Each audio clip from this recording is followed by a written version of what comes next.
When students don't match, they bond with the failure. They start having that failure become a part of the fabric of who they are. One of the biggest things that I'm up against is helping them not take that outcome be a reflection of what they are, who they are, what they can contribute, what they can do. I mean, I've been very honest about my own failure not matching initially during phase 1. You know, I applied to, I think, 8 programs. I only interviewed at 2, and then I kind of knew that, okay, my chances are not high at this point, because the 2 places that I did interview at, they were very competitive areas. You know, they're both VAs. So I feel like the VA programs are always so competitive. I think I was already kind of preparing myself for it, because I kind of knew that it wasn't going to happen. It was kind of a slow progression of failure anyways. It wasn't just like all of a sudden I got this result. So I kind of was like bracing myself for impact. And luckily my school had this one day where it was like the Friday after you get or the Friday of the day that you get your results or something. And you can like go to campus, and then the mentors and the professors will have kind of like a game plan for everybody type of thing, and like tell you how to go through phase 2, which was pretty cool. At the time, phase 2 was not really phase 2 yet. It was still in like the beginning of rolling it out. So it was phase 2 because I had reapplied and paid for these programs, but it was a scramble. It was still a scramble. Like, it was really weird. And here's the funny thing. So it was like the Friday that I found out that I didn't make it. It was Saturday that I had like met up with another resident and was like kind of going over what I could do better for the scramble. And then right after that, I drove to this church, which I'm not religious. I'm a very spiritual person, but I'm not a religious person. Neither is my family. But my mom and dad would take me to this church all the time. We used to go to this church. So I drove to this church and I climbed this little hill and had like a little cross on top of this hill. But I climbed it and I sat like right next to the cross, and I was looking out in like the view, and I was just looking at it, and I was literally like, I'm gonna do this. I'm meant to do this. And that was it. From that moment on, I was like, nope, I'm gonna get a residency. Like, there's no stopping me at this point. So right before I had gone and done all this interview stuff, I got a job offer at Fry's Pharmacy. And I was like, I'm just going to turn this down because I wasn't interested in working retail. So I really just put all my eggs in this basket, and then it didn't work out. So you can imagine maybe like 3 months out from graduation, I didn't have anything lined up. And that was absolutely terrifying. I'm like, what am I going to do?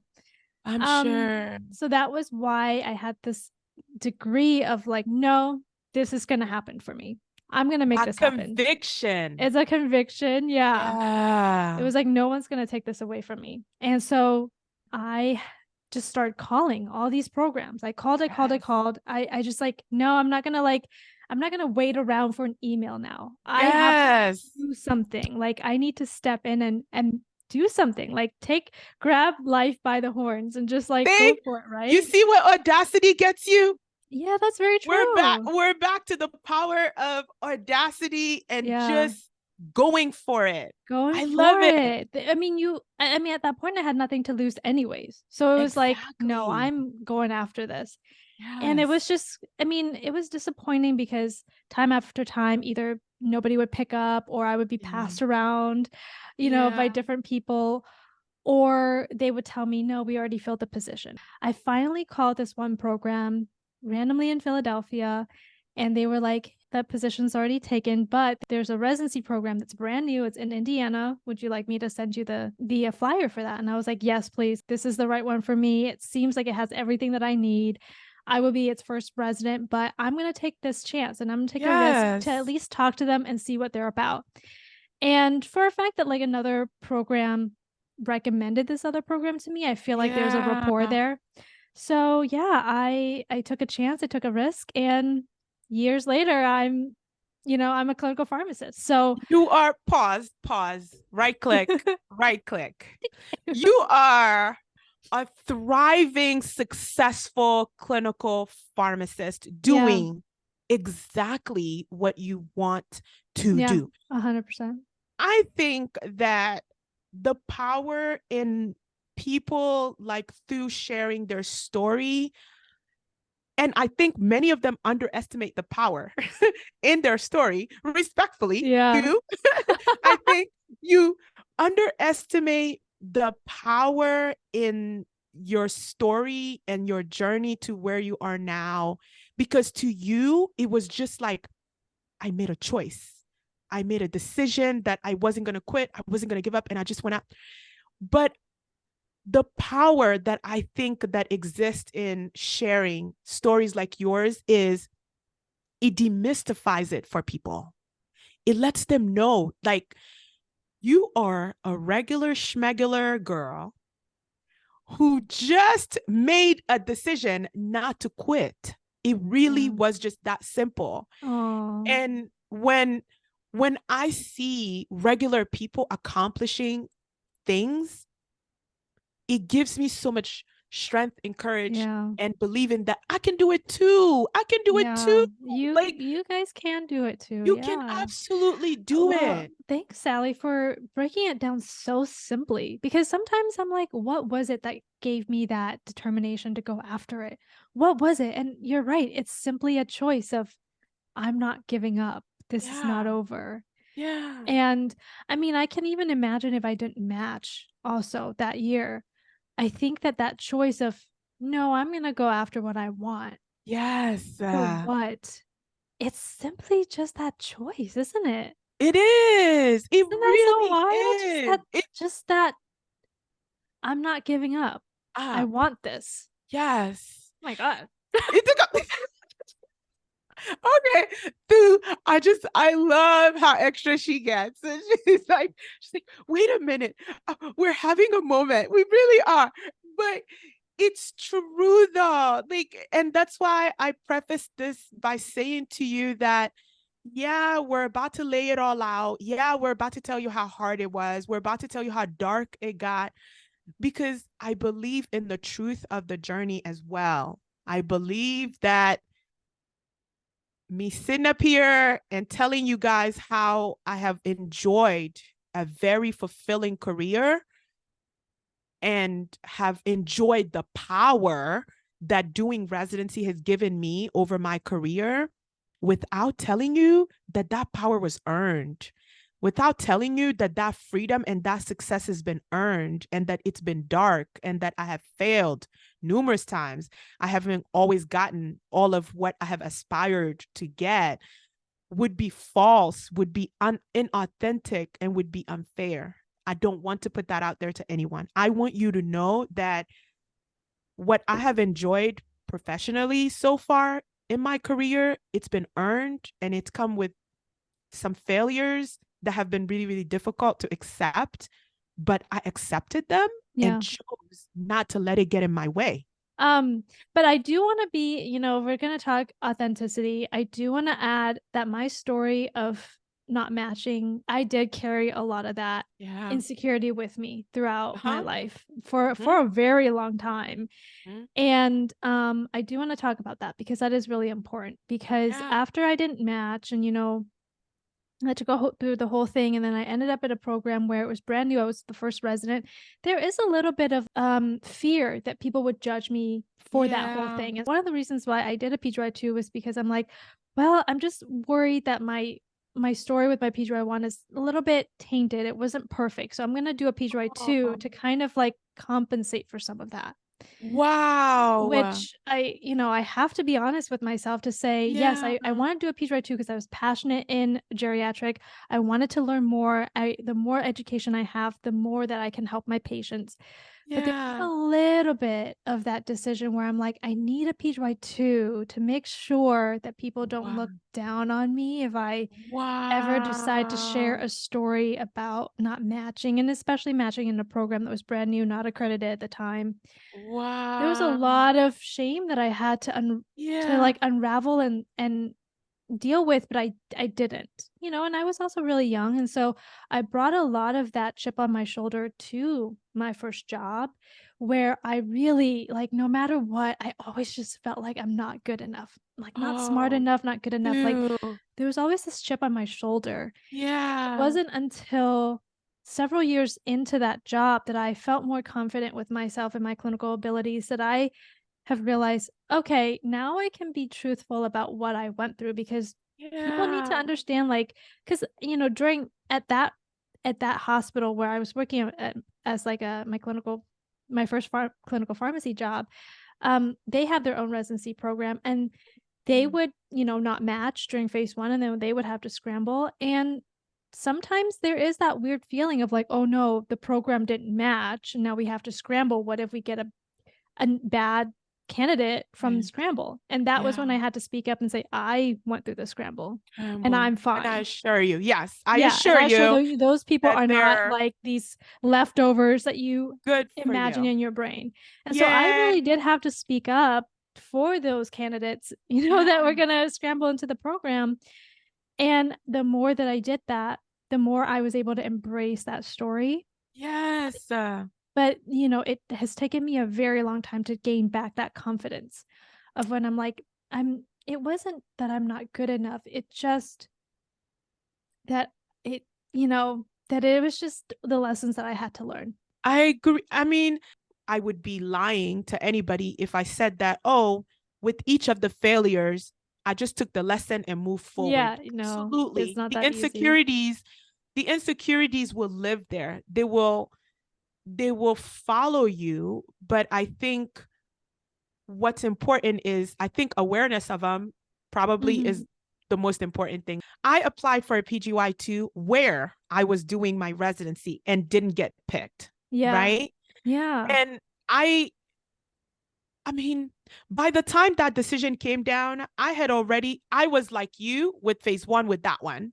Mm. I'd slowly kind of seen it and saw that this is not going to work for me here for what I envision myself being able to do and what the environment I want to learn in and what I want that environment to do for me, but also what I want to do in that environment. I couldn't do it there. So both the program and myself had come to a realization that it wasn't going to work.